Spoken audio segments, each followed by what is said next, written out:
Hace unos días les compartía en una historia una introducción a un ensayo que escribí denominado Sublimis Deus y el alma indígena en América hispánica temprana. Para hacerlo, les preguntaba si alguna vez habían escuchado decir que la Iglesia Católica sostuviese en aquella época que los indios no tenían alma. Esa construcción se hace con el propósito de decir que, bueno, si la Iglesia sostenía que los indios no tenían alma, bueno, en base a eso, los españoles justificarían los malos tratos. Para mi sorpresa, el 55% votó que no, eximiendo además a las personas que se abstuvieron de votar. Si te abstuviste de votar, de pronto deberías reconsiderar tu papel en la vida y en este debate, además de forma particular.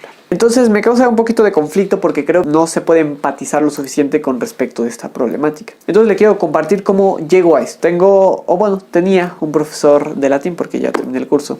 Es particular aficionado de la India, pero no solo como nación, sino como cultura. Entonces al parecer, así nos lo narra él, el partido que actualmente está en el poder, pues es nacionalista y demás. Y dice él, usa textos antiguos del hinduismo para decir, por decir algo, que si en algún texto hay una palabra que hace referencia, no sé, a volar o al aire, entonces que con eso se dice, bueno, de seguro era porque ya desde aquel entonces teníamos aviones, desde ya adelantados a nuestra época, los indios son la hostia.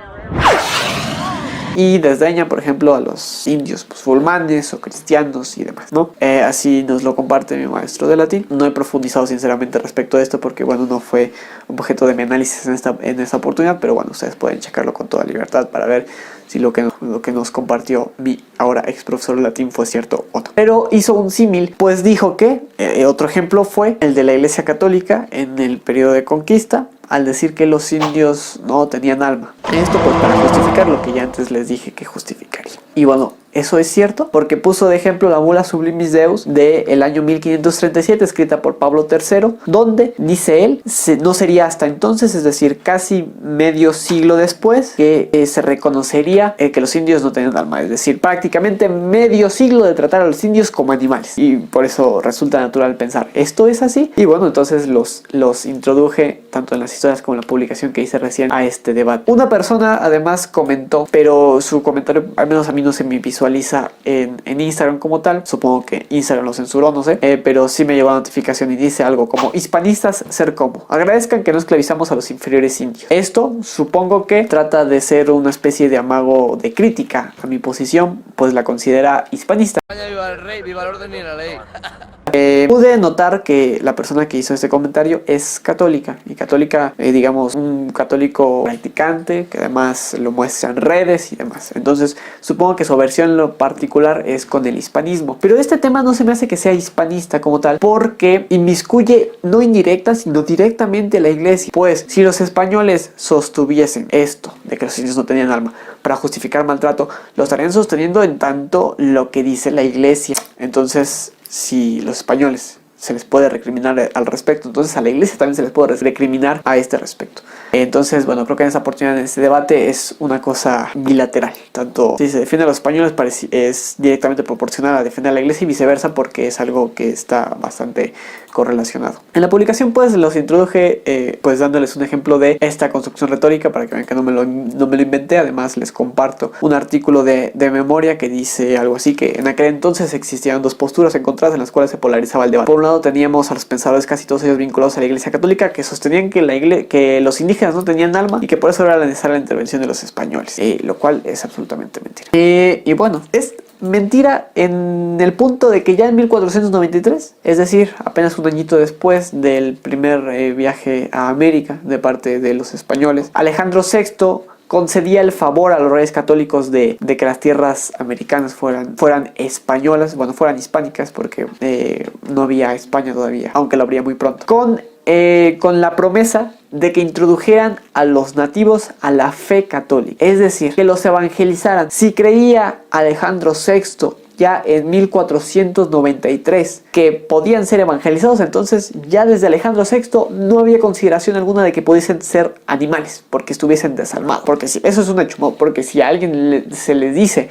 que no tiene alma, entonces a consideraciones de la iglesia pues serían no más que animales. Sin embargo, esta consideración de darles a unos sí y a otros no alma no es algo que ni la iglesia de 1493 ni la de hoy haga, porque nunca se hizo. Y después, si no fuese suficiente con esta justificación religiosa, ya en 1504, en su testamento, en su lecho de muerte, Isabel la Católica decía, apenas 2 años después del descubrimiento de América, que no se consintiese e instaba a no consentir agravio a los indios de las tierras ganadas y por ganar, y que si algún agravio se les hubiera causado, este habría de ser reparado. Esa era la voluntad de Isabel. Y esa era su voluntad, en tanto que decía, por manera que no exceda en cosa alguna de lo que por las letras apostólicas de la dicha concesión nos fue mandado. Es decir, que esa consideración la tiene además de por lo que les mandó en las bulas alejandrinas Alejandro VI a los reyes. Es decir, regresamos otra vez a la parte religiosa. Y además les expresaba que pues esto no fue una cosa de, por ejemplo, de Isabel la Católica. Ya, por ejemplo, en el reinado de Carlos I, en la Junta de Valladolid, se seguía tratando ese tema. Se dio otra vez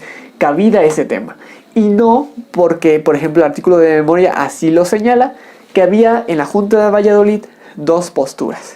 Que una cosa fue la postura de Bartolomé de las Casas y otra la de Juan Ginés de Sepúlveda.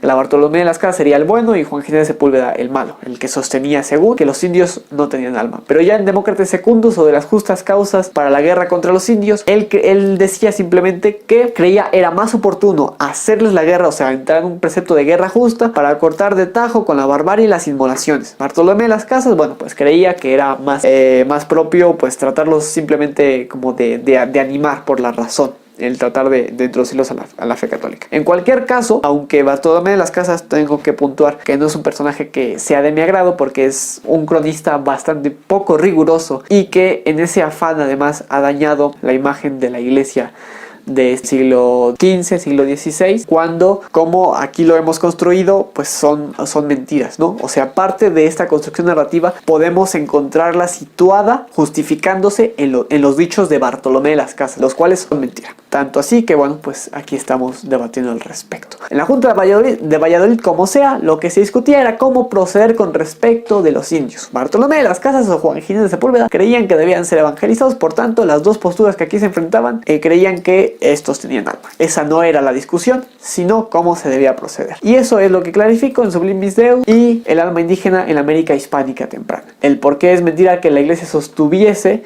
que los indios no tuvieran alma, que el imperio español usase la doctrina católica para justificar mala práctica alguna, que la Junta de Valladolid discutiese sobre la humanidad de los indios y que Juan Ginés de Sepúlveda es un producto de la beligerancia de la época, y es entendible dentro del contexto del siglo XVI su posición antiindígena y el por qué Juan Ginés de Sepúlveda además no era antiindígena. Espero que sea de su agrado este ensayo y que puedan leerlo.